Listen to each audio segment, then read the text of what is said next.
4 กล่องสบายดีพี่น้องทักทายสบายดีจ้าอันนี้เป็นเวลาประมาณ3 โมงแรงพี่น้องโอ้ยกล่องกับเรื่องเหลืองฮาซิมาหยิบคันหมักเบงกันนี่หยิบเร็วๆกูนะหยิบคันหมักเบงไว้บูชาห่านพระหรือว่าหิงพระแล้วก็บูชาถาดที่แม่ยังมันที่สั่งสติ๊กเกอร์หากระไดคูณพี่น้องนะคะก็สิมาหยิบคู่ที่2มุมกล้องก็สิบ่ได้ปันใดจ้ามุมนี้สิมืดเดี๋ยวหามุมกล้องใหม่กันเลยโดยหาแนวมาให้ตั้งค่ากล้องเนี่ยหาตั้งกล้องเนี่ยหยิบคันหมากเบงทุกๆวันศีลก็คือทุกๆวันศีลทุกๆวันพระก็คือต้องได้หยิบพี่น้องตอนนี้กำลังโทรมาถามอาการพ่อใหญ่ทอนสักยาฉีดยาแล้วแต่รู้สึกว่ายังบ่ดีขึ้นเนาะไอ้บางโทรถามพาพ่อใหญ่ทอนไปหาหมอไปเจาะเลือดพังเบิ่งก่อนว่าจะสิไปบอกพังเบิ่งไอ้บางนะเอามาบางเอารถใหญ่มาสู่บางทีจะได้พาพ่อใหญ่ไปหาหมอจ้าไปหาหมอพาไปในทนไปหาหมอสบายดีนะแม่สบายดีแต่ลูกเพราะว่า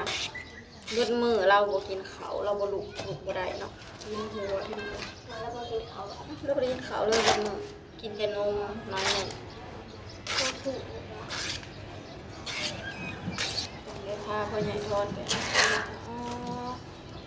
ใหญ่มุมกล่องมันนี่เนาะมุมนี้บ่ได้เลยจับกับไปบ่ได้ทานแล้วก่อนใช่เลยตัวสิเห็ดจวยมันเอามาให้เนี่ยบางมาเลยรถ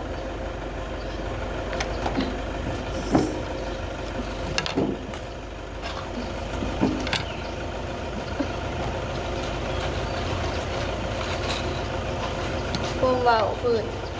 ไอ้บางมาเดี๋ยวพี่น้อง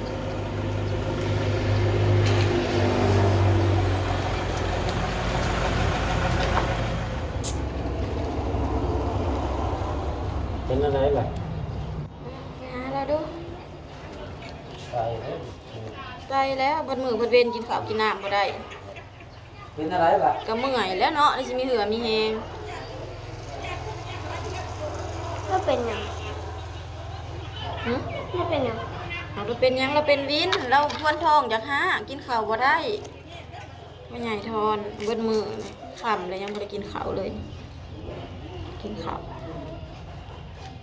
กินนมน้อยเดียวนะกินเลยอยากหา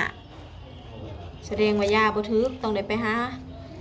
หมออยู่ห้องหมออยู่คลินิกไปกวดเลือดกวดยังจังหมอจังสิจัดยาให้ถือเอาเขาผ่านหมอบอกได้บอกบ่เศร้านั่งเถื่อห้าบริกวดเลือดยังก็บ่ทึก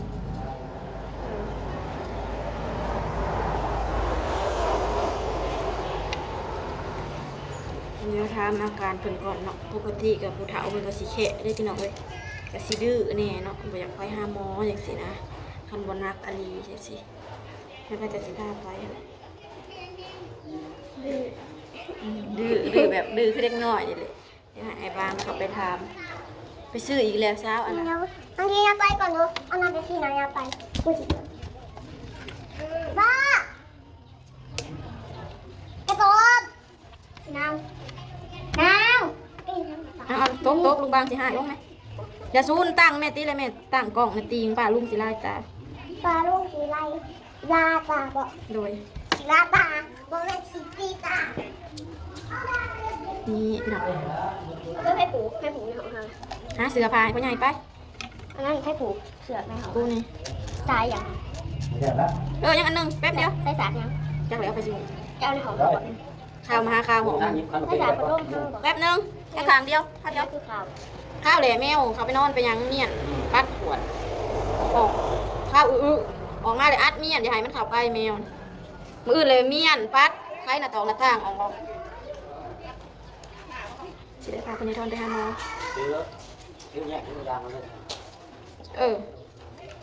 ไปโรงพยาบาลมาแล้วใช่ไหมฮะ บ่เดี๋ยวถามแม่อันนี้แล้ว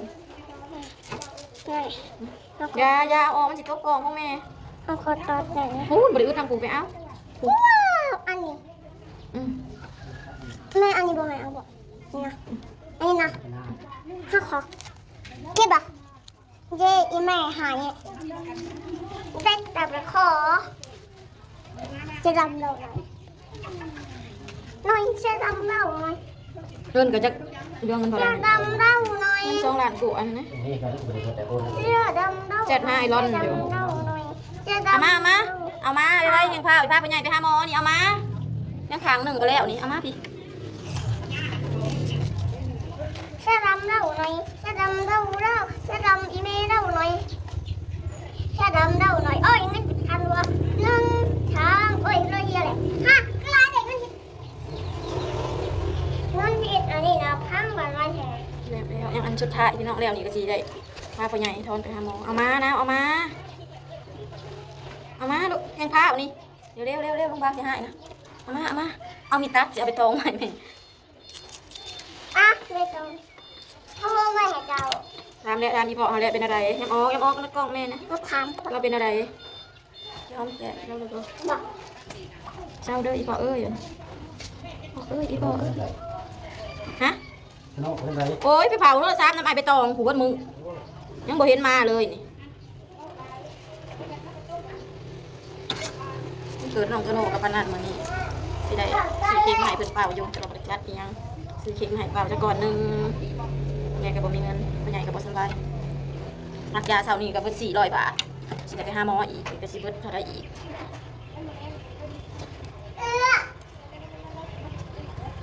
แม่ตัวไหน มันเพอย่าไปเห็ดอย่าไปงอยมันสิเพ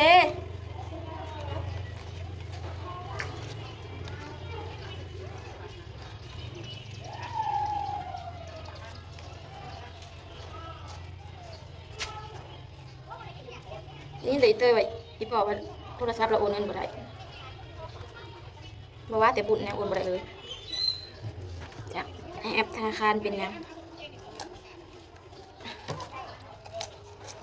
งัวเฮาอยู่คลองแต่เช้าปลูกไว้อยู่หลุม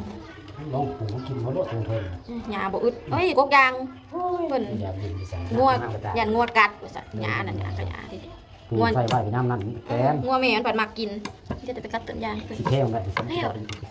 แล้วจ้า น้ำขึ้นมามัน มื้อในต้นมะฮุ่งบ่งามๆแต่เสียดายเนาะเดี๋ยวให้น้องไปเตยไปเก็บดอกไม้มาเดี๋ยวสิพาไปใหญ่ทนไปหาหมอก่อนพี่น้อง